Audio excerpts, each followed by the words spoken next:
Welcome to the Ontario Mortgage and Real Estate Insights podcast. I'm your host, Steve Hamoen. In today's episode, we're diving into some significant developments in the Ontario real estate and mortgage landscape. From a surge in Toronto home sales to new regulatory changes affecting mortgage brokers, we've got a lot to cover. Let's get started. Our first story today is an exciting one for buyers and sellers alike. Toronto home sales saw a significant jump in September, signaling that buyers are back in the market.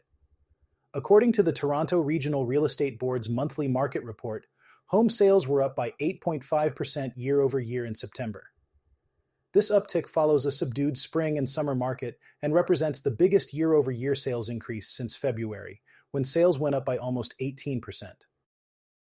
Jason Mercer, the chief market analyst at the Toronto Regional Real Estate Board, noted that the combination of lower borrowing costs and increased inventory is creating a positive double whammy for buyers. With every interest rate cut, more buyers are moving off the sidelines, attracted by the lower borrowing costs and the greater number of available homes. This has resulted in an 8.2% increase in home sales from August to September, marking the first month-over-month increase since May. Sales increased year over year across all property types. Detached homes saw a 10.5% rise, semi-detached homes were up by 12.6%, townhomes increased by 14.3%, and condos had a modest uptick of 0.8%. However, the average selling price in September was $1.1 million, down by 1% compared to the same time last year. Condos and townhomes experienced the most significant price drops, with decreases of 3.6% and 4% respectively. Despite the year-over-year price decline, the average selling price did increase from August by more than $32,000. This indicates a recovering market where buyers have more negotiating power. The sales to new listings ratio is currently around 27%, which is well below the 40% threshold that indicates a balanced market. This suggests that we are in a strong buyer's market, giving buyers the upper hand in price negotiations. New mortgage lending rules announced by the federal government on September 16th may also provide some relief for first-time buyers. Starting in December, purchasers of newly built homes will be able to stretch their mortgage an extra 5 years, allowing for 30-year amortizations for insured mortgages. Additionally, buyers will be able to pay less than 20% for a down payment on homes listed under $1.5 million, up from the previous threshold of $1 million. John DeMichele, the Chief Executive Officer of the Toronto Regional Real Estate Board, stated that these changes will give homebuyers more options as the Greater Toronto Area housing market recovers. Longer amortization periods and the ability to insure mortgages for purchases over $1 million will give homebuyers more flexibility, he said. This is particularly beneficial for first-time buyers who are looking to enter the market but have been deterred by high down payment requirements and shorter amortization periods. Overall, the September market data paints a picture of a recovering real estate landscape in Toronto.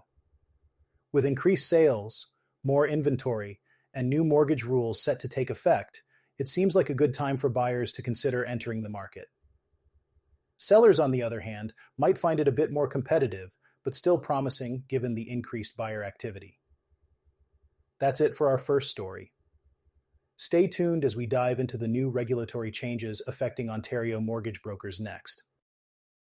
The Financial Services Regulatory Authority of Ontario, or FSRA, has released its final practice guidance aimed at tightening oversight of mortgage brokers and improving consumer protection across the province. This guidance follows a public consultation held earlier this year. Interestingly, FSRA finalized the guidance without making any changes, stating that the feedback received did not prompt any adjustments. The new guidance places a strong emphasis on the role of principal brokers, especially those who are responsible for overseeing brokers and agents but do not own the brokerage. FSRA noted that in larger brokerages, principal brokers often lack the authority needed to influence the overall compliance culture effectively. A survey conducted by FSRA in 2020 found that only half of principal brokers at brokerages with more than 100 agents felt they had sufficient control over compliance matters. To address this issue, FSRA's guidance outlines ways to better empower principal brokers. This includes providing them with the necessary independence and resources to oversee operations effectively. Principal brokers are expected to take reasonable steps to ensure that brokers and agents are suitable for licensing and are conducting appropriate due diligence when recommending mortgages to clients. Houston Loke, the Executive Vice President of Market Conduct at FSRA, emphasized the importance of promoting a strong conduct and compliance culture within Ontario mortgage brokerages. A brokerage's culture flows from the top down, and our guidance sets out practices to make brokerages and principal brokers more effective at managing agent and broker behaviors that lead to positive consumer outcomes, he said in a media release. FSRA also unveiled its 2024-2025 Mortgage Brokering Supervision Plan last week. This plan focuses on overseeing how private mortgage investments are sold and managed, especially in an economic environment marked by high construction and financing costs. The regulator is encouraging brokerages to adapt these practices to fit their specific operations, ensuring that brokers are properly supervised and trained. The introduction of new regulatory requirements for mortgage brokers across Canada is inching ever nearer, with October 11th marking the date when changes imposed by the Financial Transactions and Reports Analysis Centre of Canada, better known as FINTRAC, will come into effect. These rules will require brokerages to implement a new compliance program and rigorously monitor and report certain transaction types. Top networks and broker houses have been ramping up their preparations since these changes were first announced last year. Initially, the changes may have seemed like small tweaks to how brokers process identification and verify their clients.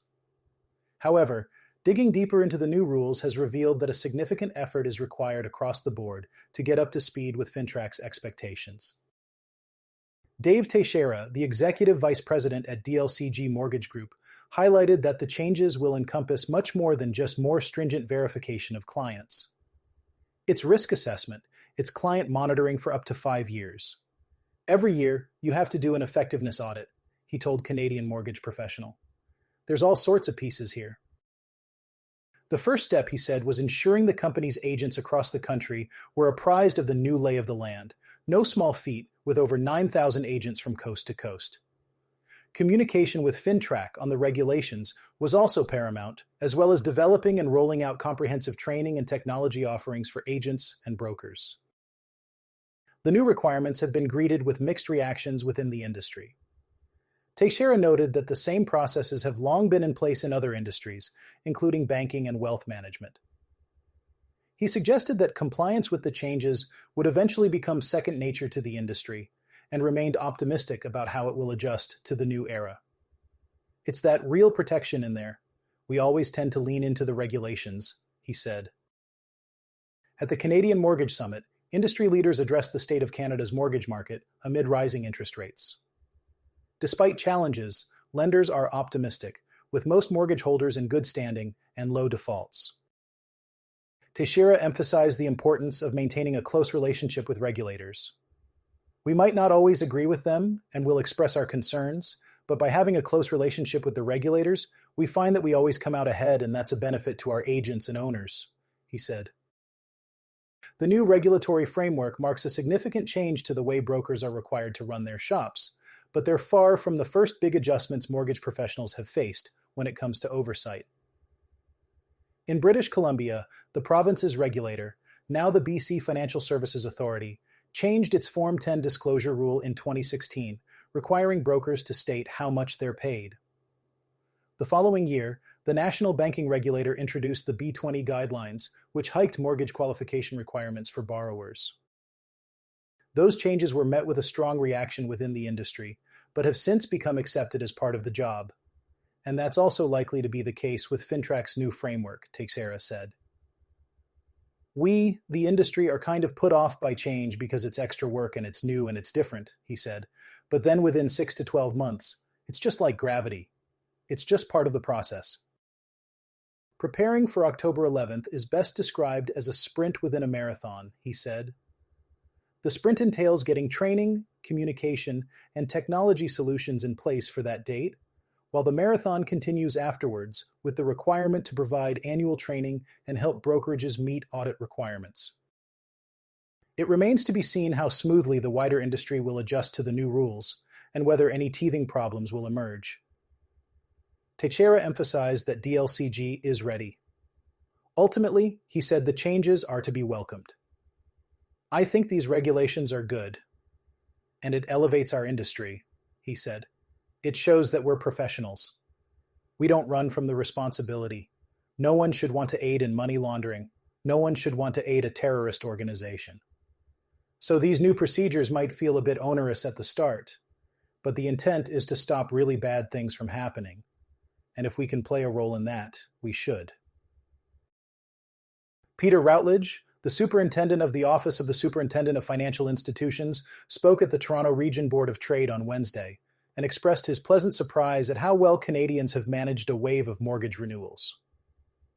Despite the significant rise in interest rates over recent years, Routledge noted that the risk of credit defaults harming the broader economy and the housing market remains small.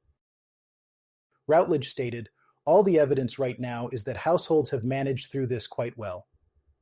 He did, however, add a note of caution, saying, "I do not want to declare victory, but after early 2027, maybe we will." In its 2024-2025 risk outlook, the Office of the Superintendent of Financial Institutions highlighted that 76% of all mortgages outstanding as of February 2024 will come up for renewal at significantly higher rates by the end of 2026. The most significant payment shocks are expected for homeowners who took out mortgages between 2020 and 2022. While mortgage arrears are on the rise, they remain below pre-pandemic levels. Interestingly, homeowners have not been relying more on credit cards and lines of credit, according to the Bank of Canada's Financial Stability Report published in May. Routledge recognized that defaulting on a mortgage is a terrible personal experience, but he emphasized that he is not worried about rising arrears impacting Canada's banks, calling the risk manageable within the earnings and capital of the lenders. Residential mortgage lending and the housing market remain top priorities for the regulator among other risks to the financial system, as they account for a significant portion of Canada's economic activity. Last week, the Office of the Superintendent of Financial Institutions announced that banks would no longer be required to apply the mortgage stress test to borrowers with uninsured mortgages planning to switch lenders, provided the amortization schedule and current loan amount remain the same, a move referred to as a straight switch. Routledge mentioned that while 95% of Canadians do not switch lenders, the regulator did not want the stress test to hinder homeowners' ability to secure a mortgage at much higher rates. He added that part of the motivation to change the rules stemmed from complaints suggesting the stress test was unfair to Canadians. That did make a difference in our decision-making, even though it was only going to be a limited number of Canadians, he said. These new rules aim to improve choice in an industry that has been criticized for lacking competition. They followed a major reform by the federal government announced 2 weeks ago, which will allow for 30-year amortizations for insured mortgages and a reduction in the down payment required for homes. Routledge assured that the risk of these new mortgages is not material to the health of the banking system. Our final story today brings us to the Ontario Superior Court of Justice, which has extended a Mareva injunction in favor of an insurance company involved in a mortgage fraud dispute. The case, Chicago Title Insurance versus John Doe, 2024. ONSC 4793 revolves around a property in Mississauga where individuals falsely claimed ownership and secured a fraudulent mortgage loan from Ryan Mortgage Income Funds Incorporated. In this case, the plaintiff, an insurance company that provided title insurance for the mortgage, had already compensated Ryan Mortgage for the loss incurred due to the fraudulent mortgage. A prior tribunal hearing had declared the mortgage a fraudulent instrument and removed it from the property's title. As a result, the insurance company paid $620,500 to Ryan Mortgage to cover its obligations under the title insurance policy. Following an investigation, the insurance company traced $504,238 of the fraudulent mortgage proceeds to a bank account at the Bank of Montreal. These funds were subsequently transferred to several individuals, leading the insurance company to seek a Mareva injunction in July 2023 to freeze the accounts of various defendants involved in the scheme. The plaintiff requested that the court extend the Mareva injunction until the case's final resolution. The court granted this motion, maintaining the freeze on the defendant's assets. During the hearing, one of the defendants opposed the injunction, arguing that it restricted her access to living expenses for her 3 children. However, the court had previously modified the order in April, allowing the defendant to withdraw $2,000 per month for living expenses. The defendant claimed she had not yet received these funds, prompting the court to clarify the process for her to access them through her bank. She also asserted her innocence, stating that her aunt, who was not a defendant in the case, had borrowed her Bank of Montreal account and was unaware of the fraudulent deposits. This was the first time the plaintiff heard this claim, and thus was not prepared to lift the injunction, but did allow the defendant the option to bring a future motion to present evidence. The Superior Court found that the plaintiff had established a strong prima facie case of fraud, supported by evidence showing that significant portions of the fraudulent mortgage proceeds had been transferred to various defendants. The court cited the risk of asset dissipation as a key reason to continue the freeze on the defendant's accounts. That's it for today's episode of the Ontario Mortgage and Real Estate Insights podcast. We've covered a range of topics, from the uptick in Toronto home sales to new regulations affecting mortgage brokers and the latest court rulings. I'm Steve Hamoan, and thank you for tuning in. We'll be back soon with more insights to help you navigate the ever-changing real estate and mortgage landscape in Ontario. Have a great day.